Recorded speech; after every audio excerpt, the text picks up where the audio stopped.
Heidi Foy with Bullfrog Creatives. Excuse me, I've been coughing all afternoon. It is not COVID. We already know this. I've tested 3 times in the last, I don't know, 30 days by now. So as you all know, so many exciting things. Thanksgiving, we're not in quarantine anymore. Thanksgiving, we're not in quarantine anymore. Both of those things are like my favorite things right now.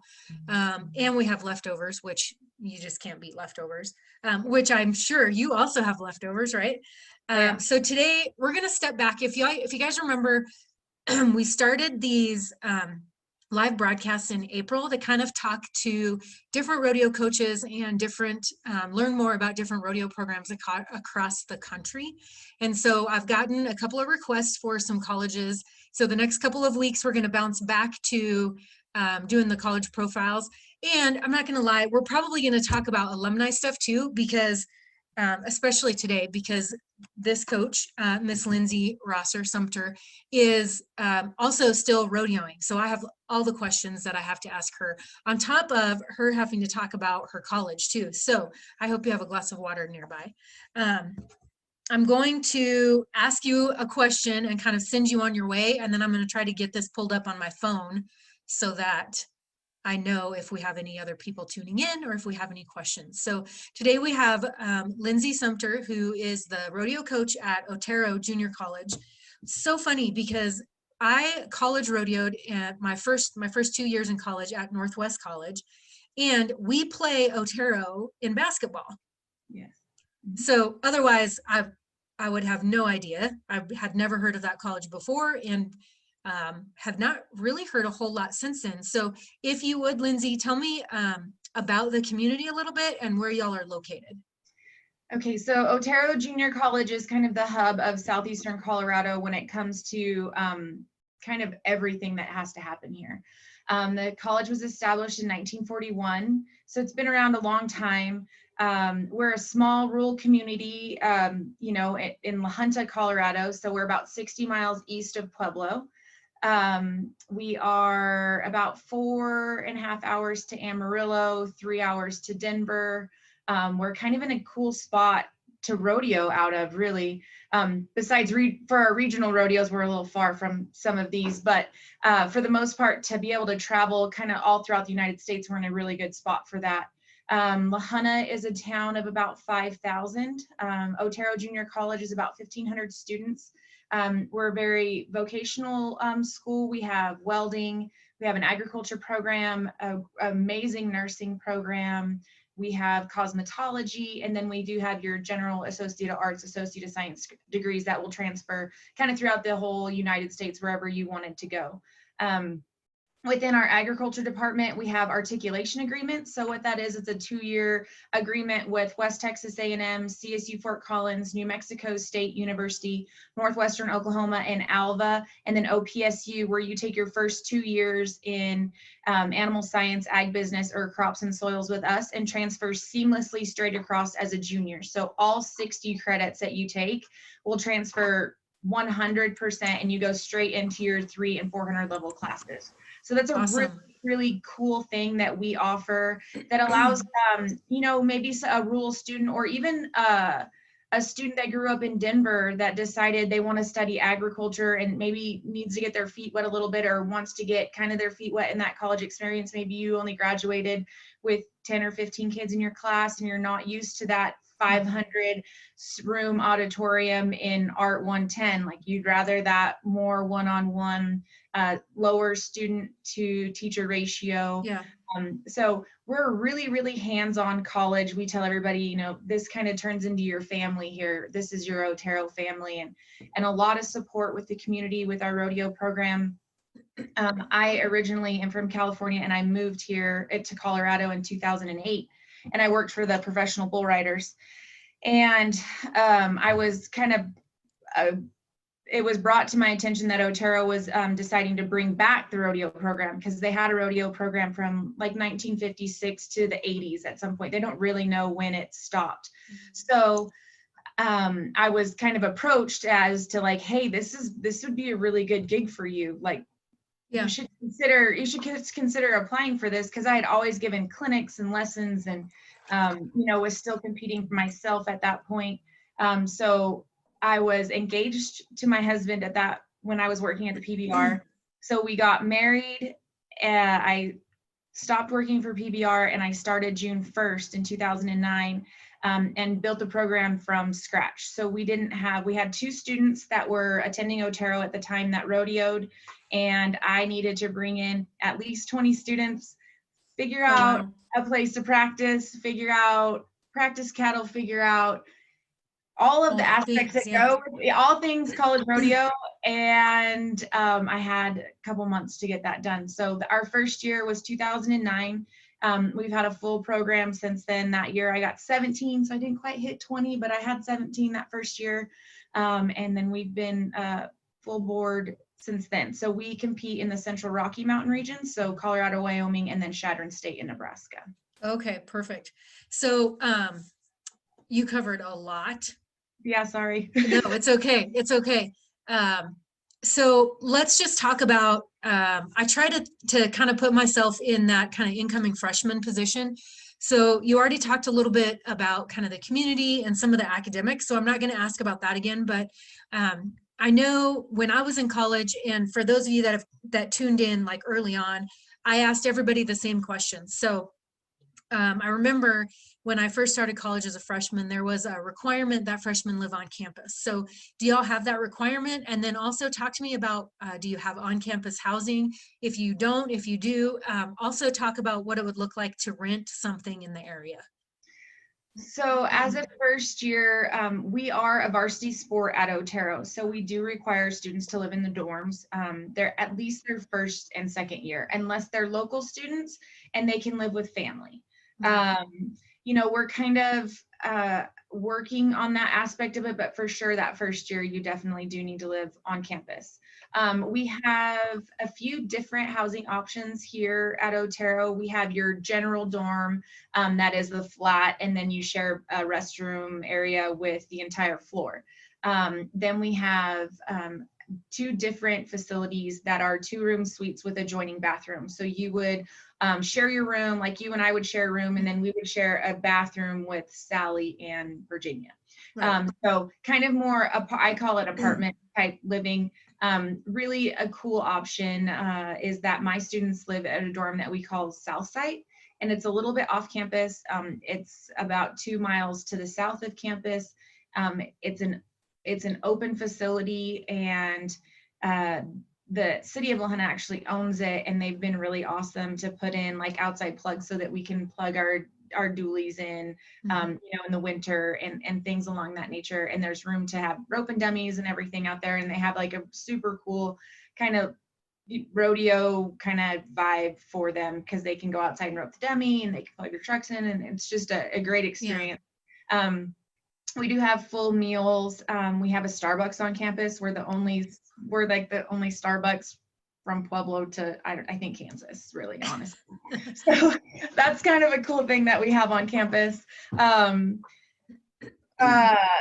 The opportunity to rent in town is pretty limited because it is a small community, and there isn't a lot of options for that. There's not a lot of, it's not one of the largest towns in Colorado, obviously. So most of the people that live here kind of stay here and live here and don't have a lot of rentals. But there's a few options, but for the most part, I tell the students it's a lot easier for you just to live in the dorms than it is to try to find a place to rent. And it sounds a lot like a lot of money when you just look at like that lump sum for the semester, and you don't look at it as like that's pretty much 4 months rent, rent with your heating, air conditioning, all your food, some flex dollars in there, so that you don't really look at it when you just look at that kind of lump sum, but then when you break it down into the months, then it is good. Yeah.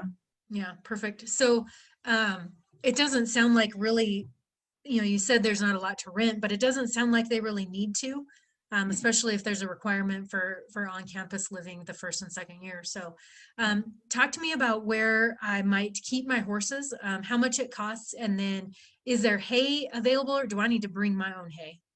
So for Otero Junior College, we have a 9-month lease with the city of Lahaina for the rodeo grounds in Lahaina. So there is 30 12 by 24 half covered stalls out there. And being part of the program, I ensure that you have a spot for your horse there. So there is no hauling in and out. Nice. You park your trailer, you put your horse out there, you take care of it in the morning. When we practice 5 days a week, so you take care of your horse, and then you go back to the dorms and have dinner and hopefully study. Right. Yeah, study. So the stalls are $160 a semester, and we rent those to the city. So it's $35 a month. You supply your own hay. Also being a pretty cool spot for us is that we are rural Colorado, and there is an abundance of alfalfa grown in our area. So it's very easy to find high quality, really, really good quality hay that is affordable. Perfect. Yeah. Perfect.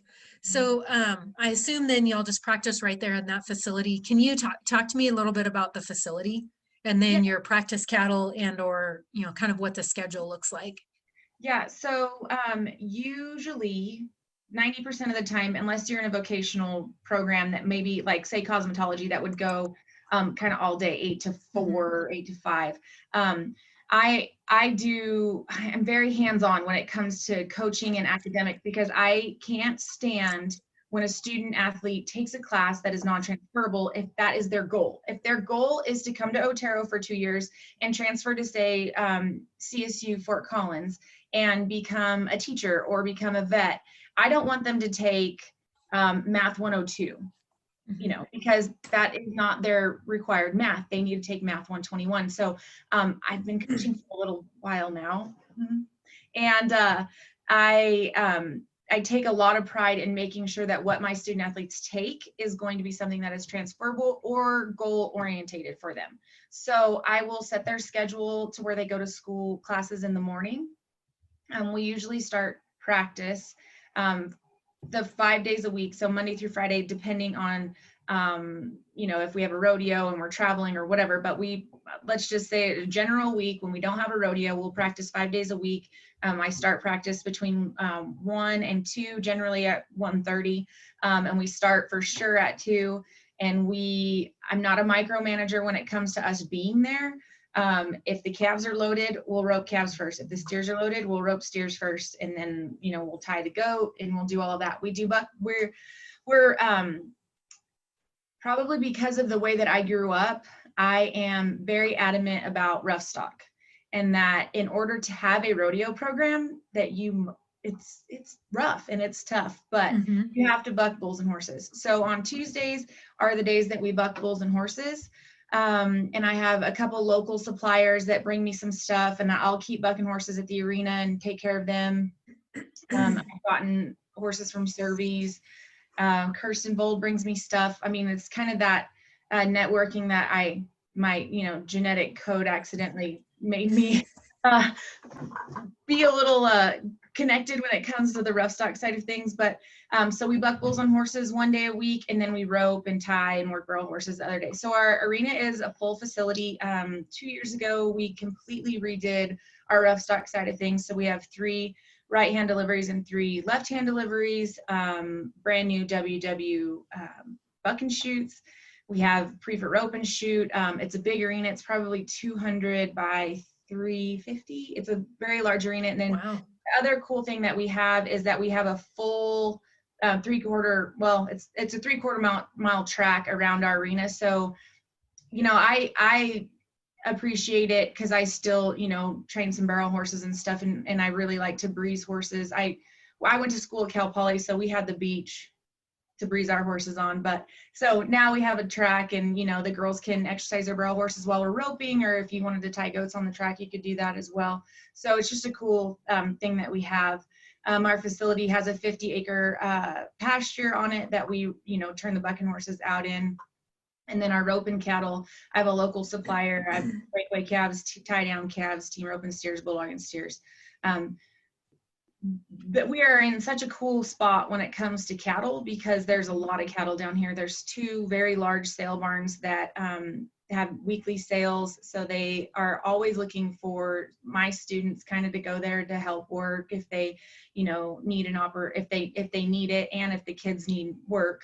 I'm very understanding that what we do in our sport is expensive, and Mhm. there's a lot of student athletes that maybe don't have, you know, the financial backing that they might need. So they do have to get a job. So I understand that those students need to do that. And I really do like the fact that we have those 2 sale barns in town that hire my students. So it's pretty great. Yeah, for sure. So, I guess I don't have a whole lot more questions for the school as far as the school is concerned, but I would love to talk to you about, we're kind of, I'm kind of combining the alumni profile and the college profile.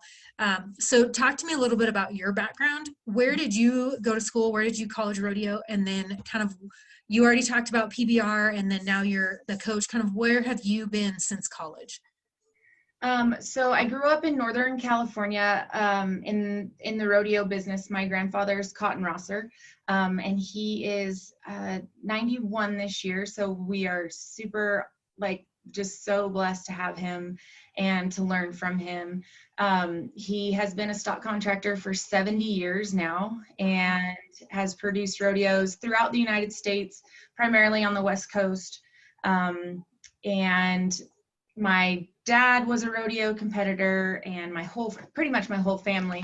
I went to school at Cal Poly in San Luis Obispo and rodeoed for them there. Had some success, went to the college finals for them, and I graduated in 2006. And I have a agriculture science degree with a concentration in animal science and a minor in ag communications. So that was my degree plan. I didn't set out to do that. I kind of set out to go to law school, and then that just didn't really work out. So I kind of, when the coaching stuff came up, I was working for the PBR, and I was still trying to rope and all of that. But I guess rewind a little bit. When I graduated from college, I worked for a clothing company and was just kind of a sales rep for them. And then I worked for the rodeo company and did a lot of traveling with them. When I was in college, the roping side of things wasn't as big as it is now. And when you kind of left the college finals, that was done. Yeah, you were done. Like when you were finished your senior year as a woman competitor who, I'm almost 6 feet tall. I'm not really your barrel racer build. So I loved running barrels, and I still do run barrels. And I ran barrels for a couple of years at the pro rodeos on a horse that we raised and trained, and, had a little success with her, but really she wasn't that caliber of horse. And so, I kind of didn't really hang my rope up, but just trained a lot of horses and went to jackpot team ropings. And the breakaway, especially in California, is not what it is now or out, further out east. So when I moved to Colorado, it was kind of cool that the amateur rodeos were very accessible and easy to go to, with the Colorado Pro Rodeo Association. So that first year I kind of came back, it was kind of like a rebuild. Wade had a bulldog and horse that quit running by, and he kind of gave him to me and said, here, just go to heading on this horse. And so I went to heading on that horse, and I would get mounted on calf horses from, guys throughout the kind of Colorado CPRA deal. And I had an old breakaway horse that I had went to the college finals on that I finally stopped competing on when he was 24. Oh, wow. Yeah. So I was like, maybe it's time.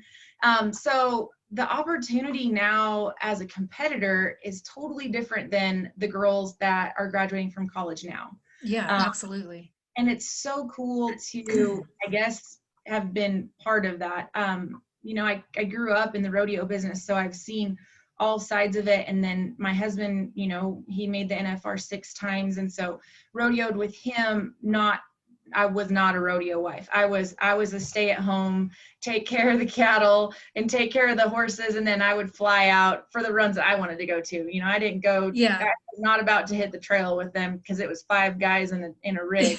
That's how no thanks.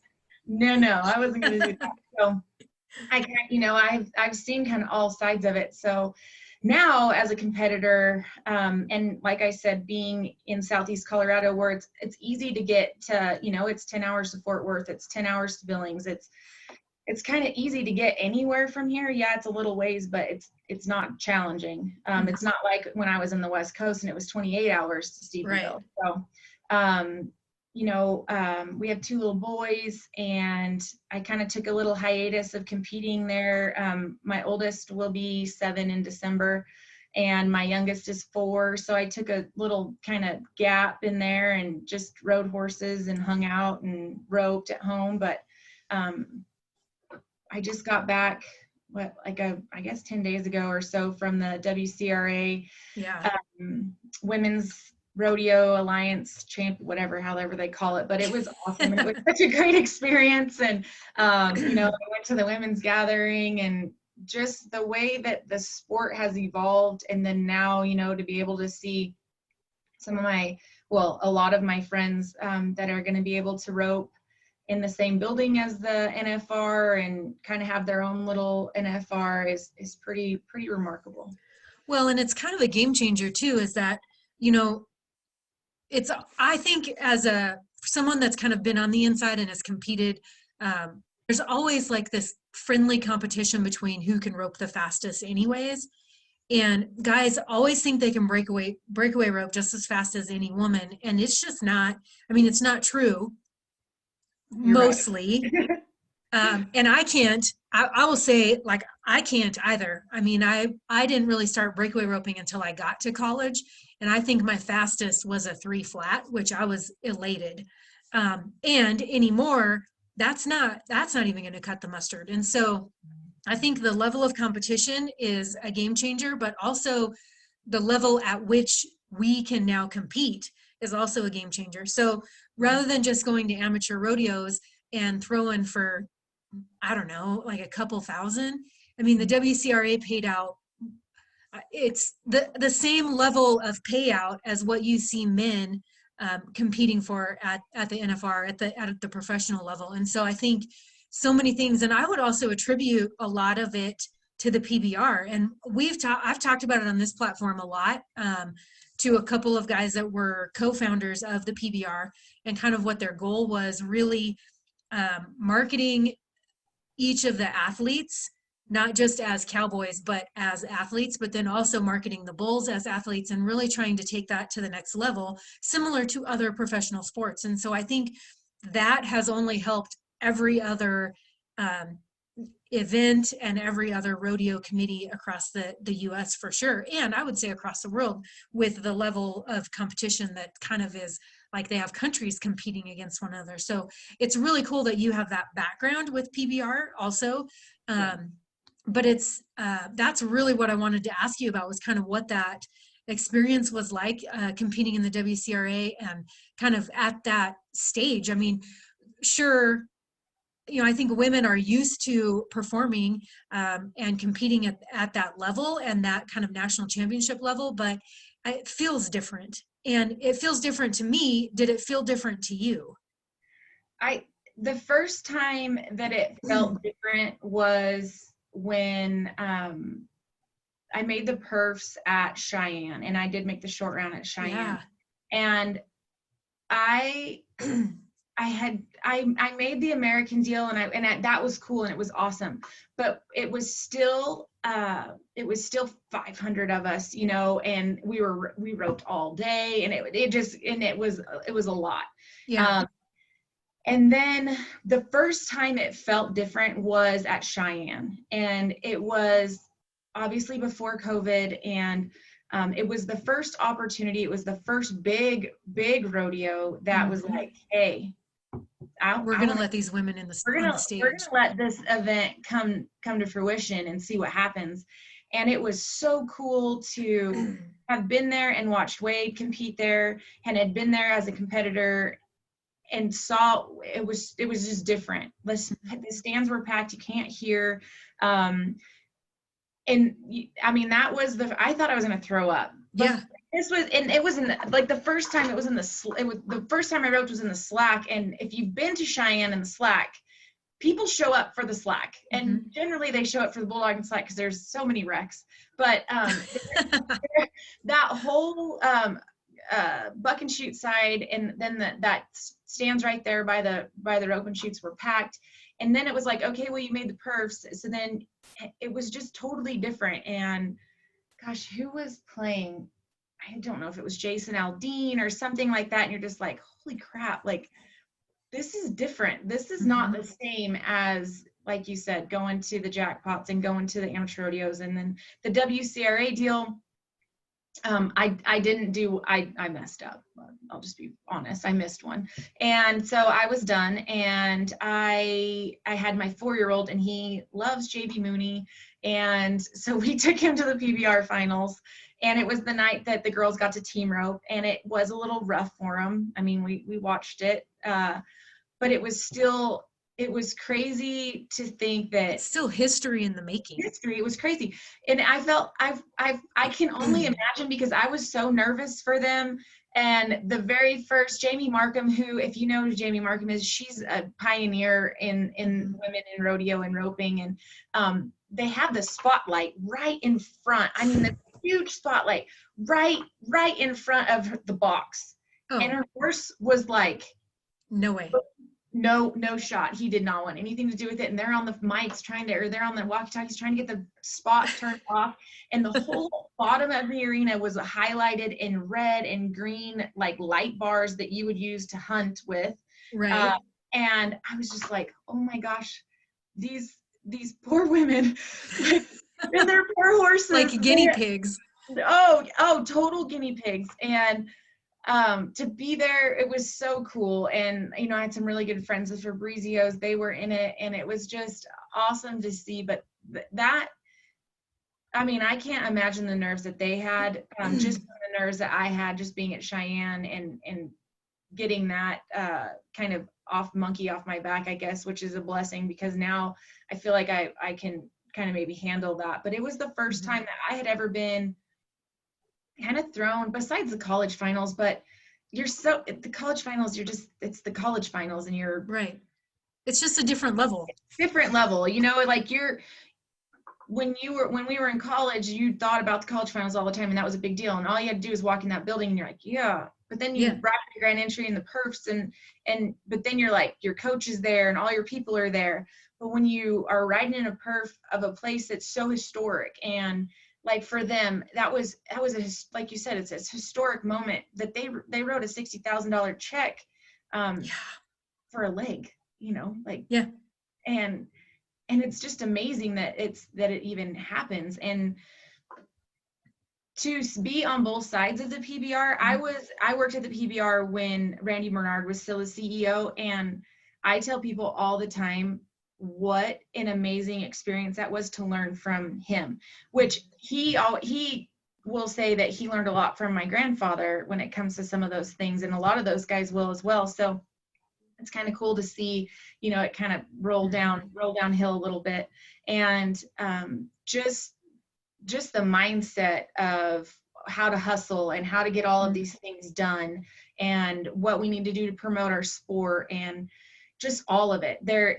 There's no rug left unturned. Like, everything is in its spot and where it should be and as it should be. And growing up with my grandfather and my family's background, I did the opening at the NFR when I was 6, and I remember my mom putting mascara on me for the first time, and my eyes just watering, and mascara I'm 6 years old, and I don't really remember. I mean, I remember a lot of things, but you know how you have that like kind of first memory. Always had red lipstick, always had my hair, my wings right, and my red hat, and my American flag, and my sparkles. And I had to ride a horse up on we called it the turntable, but now we have the boot, and we have all these other things that I have to ride out of or do. And, you know, when it comes to production, that there's nothing left unturned. Everything has to be right. And that is what the WCRA and the PBR and the women's rodeo championship that they're doing it right. Yes. And so at Will Rogers, when we had all of that, there was still, there was, I think, about 200 girls there roping, maybe 150 depending on the numbers, because there were some double entries. but it was just done right, and it was fast. And, we were on Ride TV or Ride Pass, and the announcers were, I mean, they did everything right. And it's just cool. I just, I tell people that's like 10 years too late for me, but I know, me too. yeah, it's still cool to be able, and I'm very lucky that I have the support of my husband and my family. My mother-in-law helps me a lot with the boys when I go, or I'm lucky that I have my college students that are like, oh, I'll go watch the kids. Like, I'll go with you. I'll go. Yeah, we need to go to Fort Worth. Yeah, I'll go with you. Like, I'll go watch the kids while you rope. And so I'm super, super blessed that I have so much support.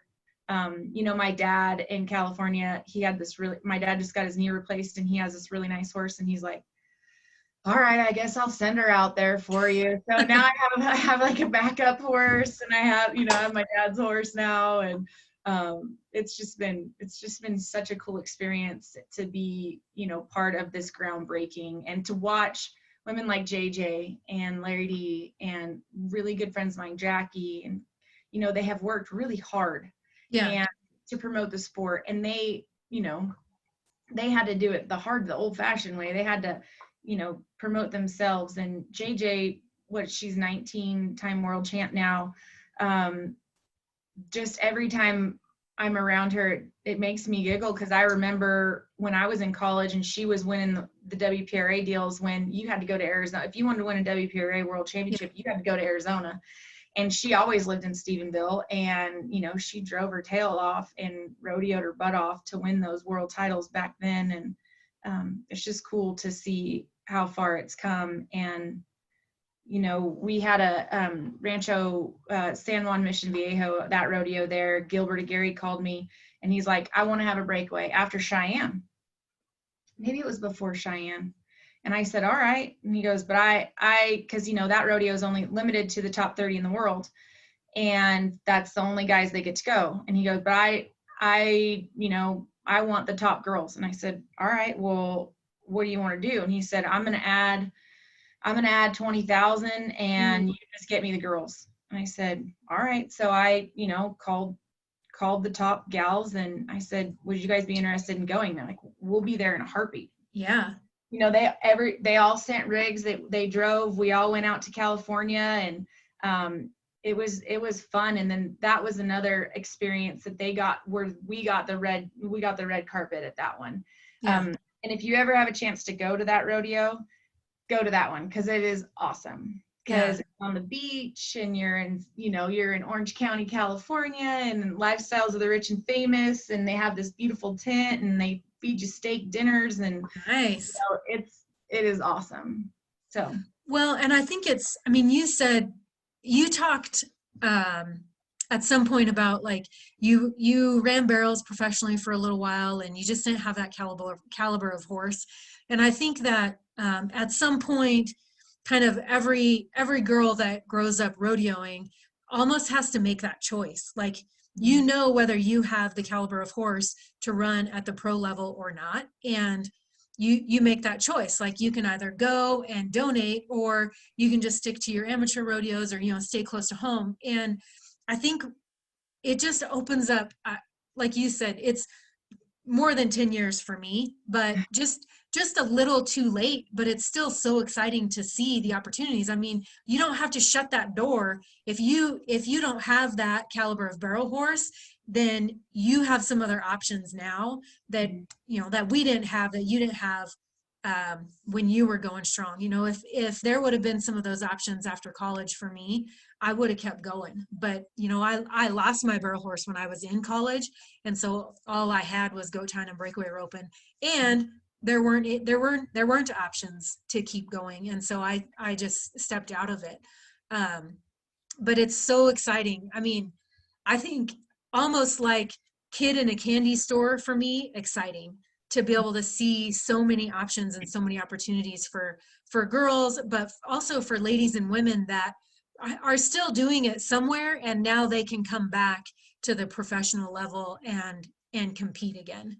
So it's just, I don't know. It's very historic. I mean, so many things, like COVID really stopped so many things, but with this kind of being the second year of, and really the first full year for breakaway roping to be added into so many other events, it could have, I mean, it would have been really fun to watch. And I mean, I don't see it slowing down. It seems like that the one good thing is that breakaway roping is real easy to add to any rodeo because it's so quick. You're not going to add any time production wise.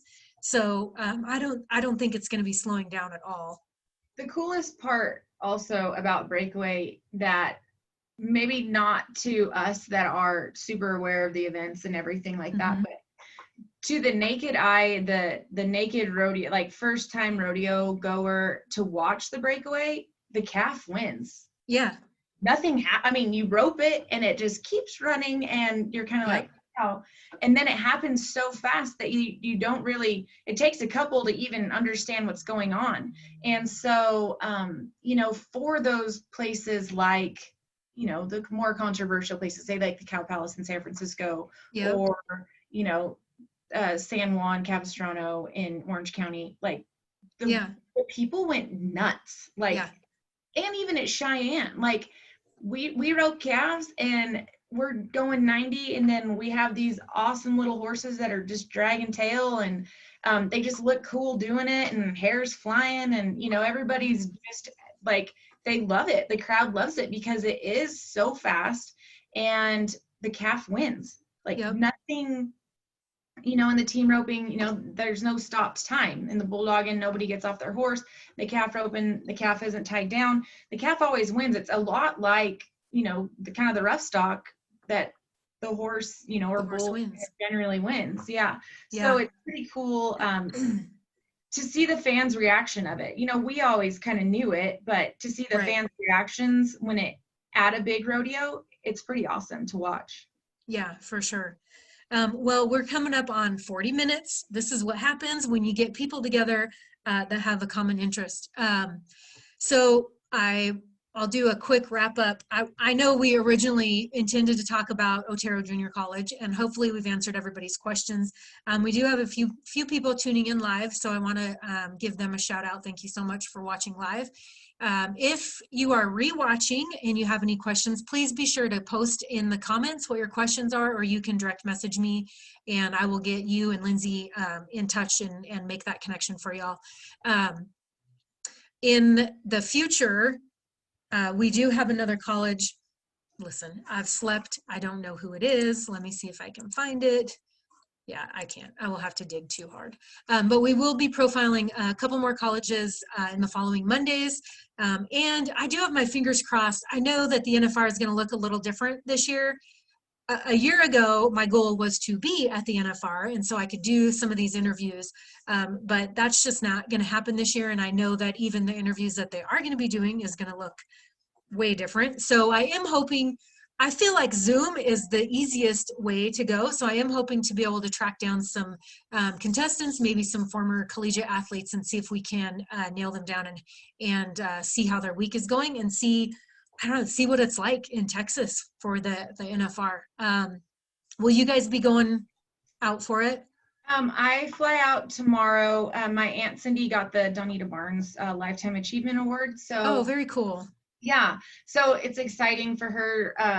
My Aunt Cindy has, she's done so much for the sport rodeo and the WPRA and everything. So I'm super excited to be there, able to go and support her. But it's just me going, and the PRCA banquet is on Wednesday, and so I'll go to that, and then I'm just going to come home. So other than that, nope, I'm not going to go. Just kind of a quick trip. Well, that'll be cool anyways to see.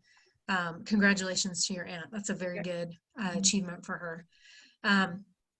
So in the meantime, like I said, we're going to try our hardest to get some interviews lined up, but I'm not making any promises because who knows what it's going to look like. Lindsay, thank you so much for your time. I appreciate it. I appreciate you kind of hanging tight with us and muddling through the technology. It seems like, I don't know, it is the year of technical difficulties, I feel like. So for all y'all watching and tuning in, thank you guys so much for your support. A special thanks to Cinch Jeans, who has kind of helped keep me going and keep this broadcast going. Stay tuned. We did announce this morning a winner of some of our cinch gift cards, and I'm sure that we're going to do a couple more of those in the next, well, at least by the end of the year. I've got a few to get rid of, so just you got to pay attention, I guess. So thank you, Linsay. Thank you guys for tuning in. Again, check back next week, and we'll have another college on to talk about their rodeo program. You guys have a great week.